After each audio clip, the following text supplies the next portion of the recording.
nos vamos para España. I'm riding with my RV, wherever I want to be, 'cause I'm free in my RV.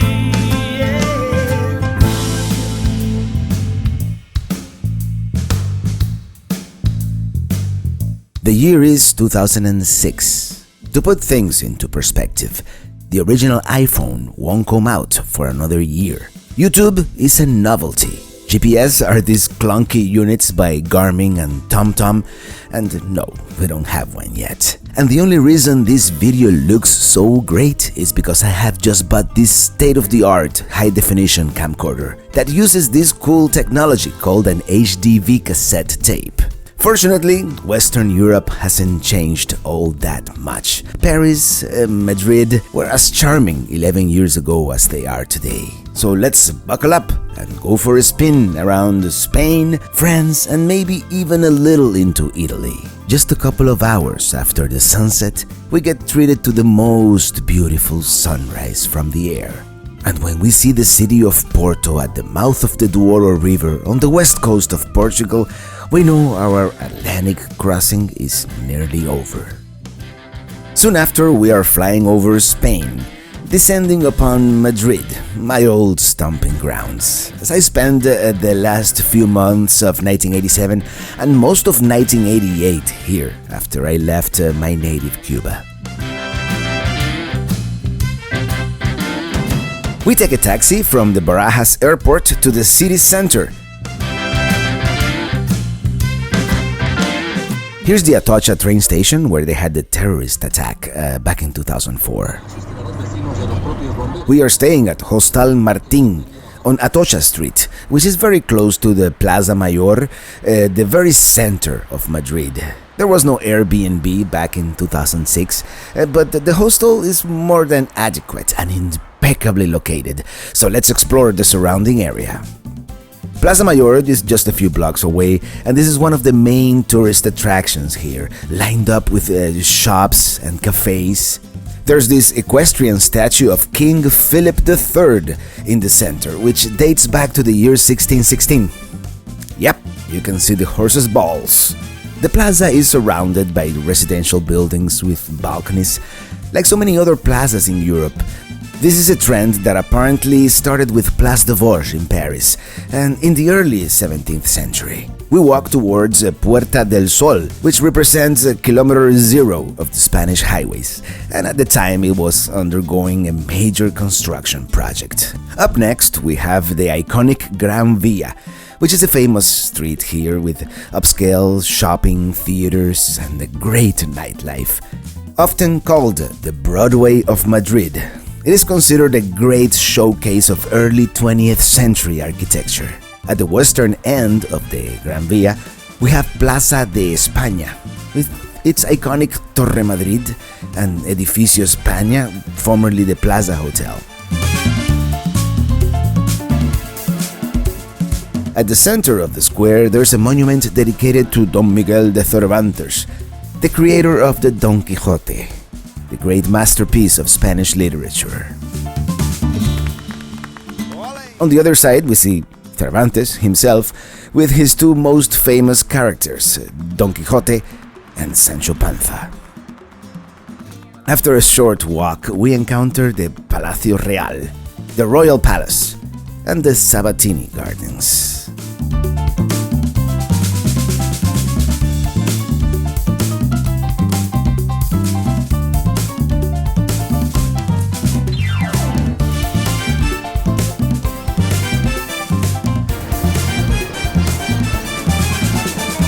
Estamos en el Parque del Retiro. El Retiro is Madrid's great city park.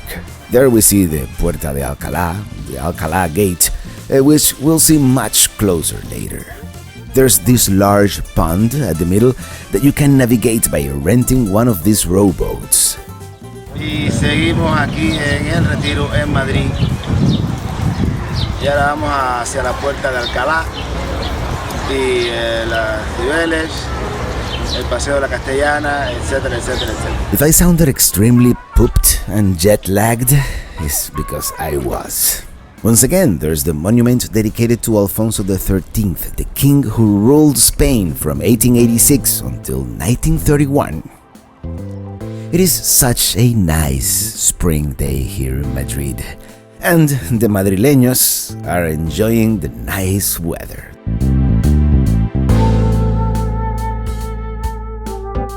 I was thinking of renting a rowboat, but I'm too tired. Let's just walk around a little more. There's the Puerta de Alcalá once again, commissioned by King Charles III and built in 1778. It was the gate to the city walls at the time, and the name comes from the nearby town of Alcalá de Henares, because it marked the beginning of the road to that town. And nowadays, the street is called, most appropriately, Alcalá Street, which is this right here, as we look downward toward the Cibeles fountain.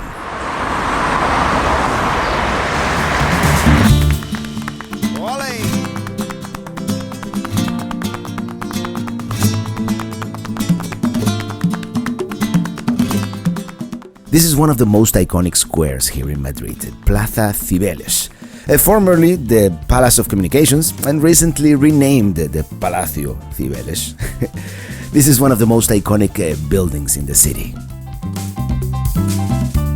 As we look up Alcalá Street, once again we see the Puerta de Alcalá in the distance, and with that we are going to hop on a bus up Paseo de Recoletos, which eventually becomes Paseo de la Castellana, one of the longest and widest avenues in the city.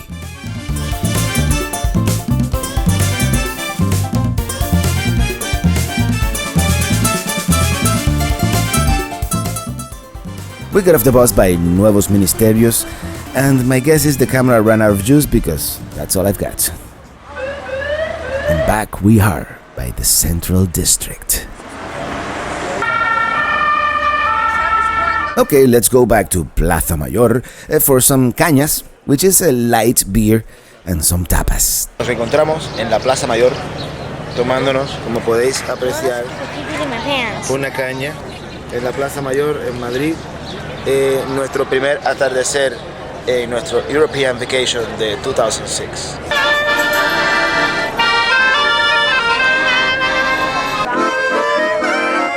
As the day slowly comes to an end, we go rest because tomorrow the road trip begins. Good morning! We are taking the subway to a car rental place by the airport.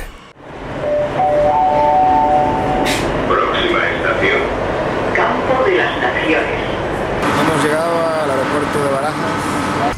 Ahí estamos dirigiéndonos hacia el barrio de Canillas. Déjame ponerme las gafas para ver mejor. Y ahora vamos a ir a buscar a Patricia y a Andrés y nos vamos para Sacramenia.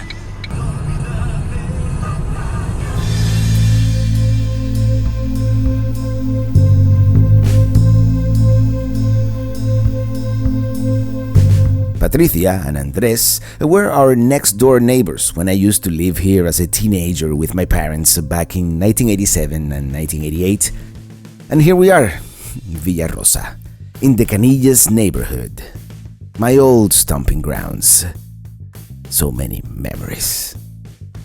And this is the apartment building where we used to live. Nos vamos para Sacramenia.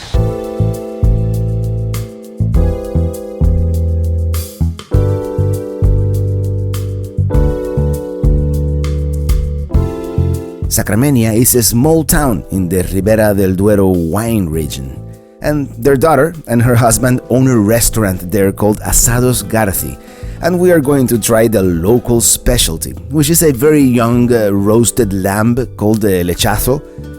Wait till you see it. We are going north on the A1, the old Autovía del Norte, also European route number 5. We're going to make a quick pit stop here at Cerezo de Abajo, more or less the halfway point for a caña, why not, and some olives.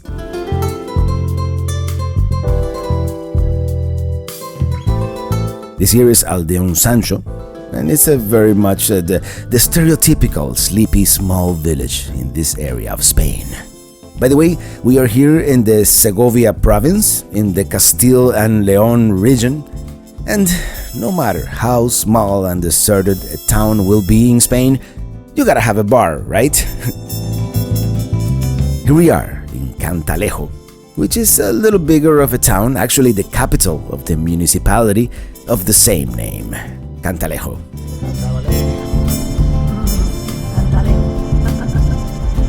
Hola.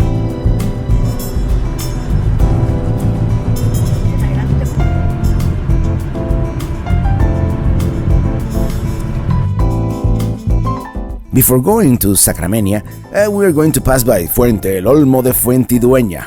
Don't you love the names of these Spanish towns? And here we are! Actually, our friends own a second home here. And let me tell you, I spent a wonderful, fun time here during the summer of '88.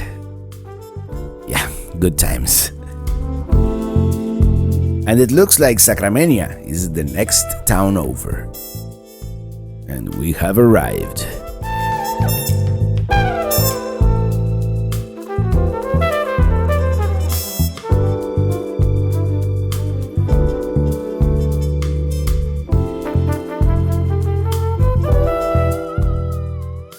Trasero, luego a continuación nos pongo el delantero. Plato fuerte de casa. Porque ya has conocido a tu padre en Estados Unidos. It is the most tender meat you will ever eat. Look how the meat just falls off the bone. Cuidado, trae. We do get a behind-the-scenes tour of the kitchen and his custom-made oven. At the time, they were building actually even a second oven. Pedro, no toques el que se te ponga la hormigonera, ¿eh? La hormigonera. Que luego algunos dicen que encima que si es de leña, vamos, que si es de gasoil. Ya sabemos que es de leña de verdad. Y este es otro horno. No, este es el mismo por detrás. Ah, por detrás. Se enciende por aquí. Bye. Bye. Adiós. Adiós. A nuestra derecha vemos un castillo medieval en el tope de la colina. Un castillo que perteneció al Cid.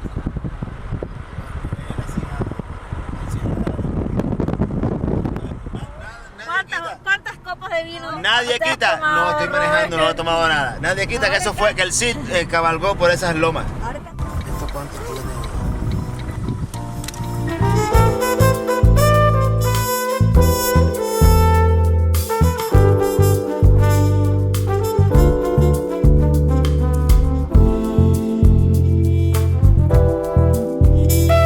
We continue pushing north towards Euskadi, the Basque Country. Little by little, the terrain starts getting a little more rugged as we cross the Obarenes Mountains into the Basque Country.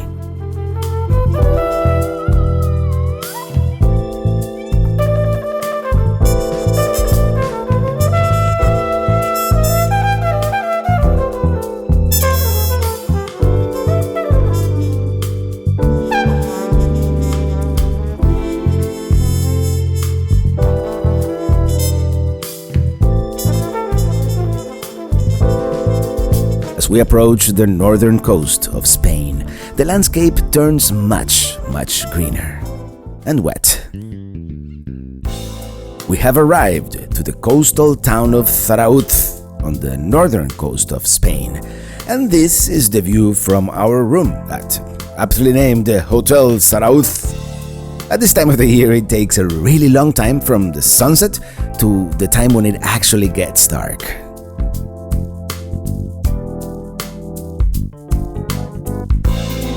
Okay, we're gonna go for a stroll along the coast.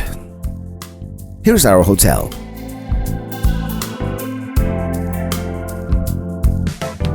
And here we are, overlooking the Bay of Biscay, also known as the Cantabrian Sea. We walk along this boulevard, which is kind of empty right now, but it is early.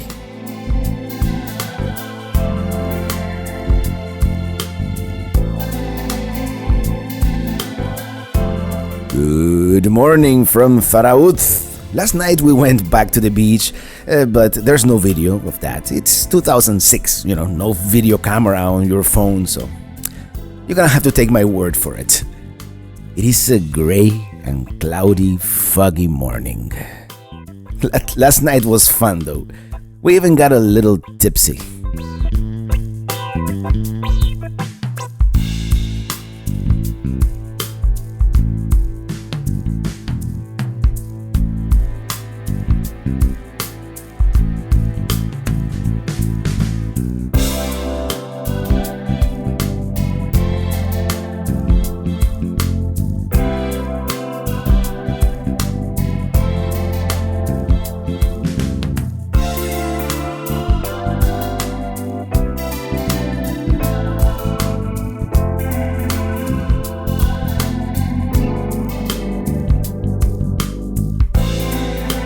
And off to Donostia we are, also known as San Sebastian, and then France.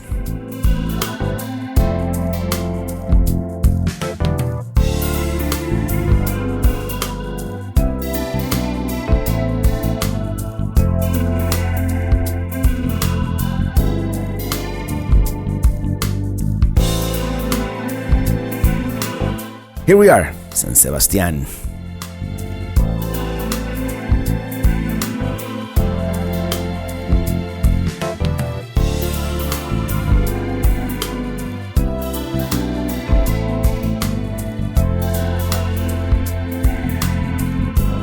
We're just driving aimlessly in the city. In hindsight, I think we should have parked and explored a little more on foot. There is a famous beach here called La Concha, but we have this overambitious plan of making it to the Loire Valley by tonight and Paris tomorrow, so we'll have to revisit some other time. Soon, I hope. And here we are at the border crossing. Vive la France!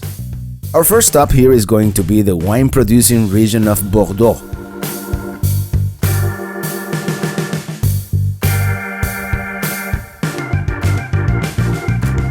Is that a French RV I see?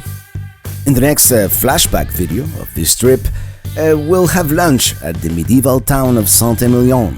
We'll see the splendid chateau of the Loire Valley, and eventually Paris. And then we'll go down to the French Riviera and then Barcelona. Still a lot to come.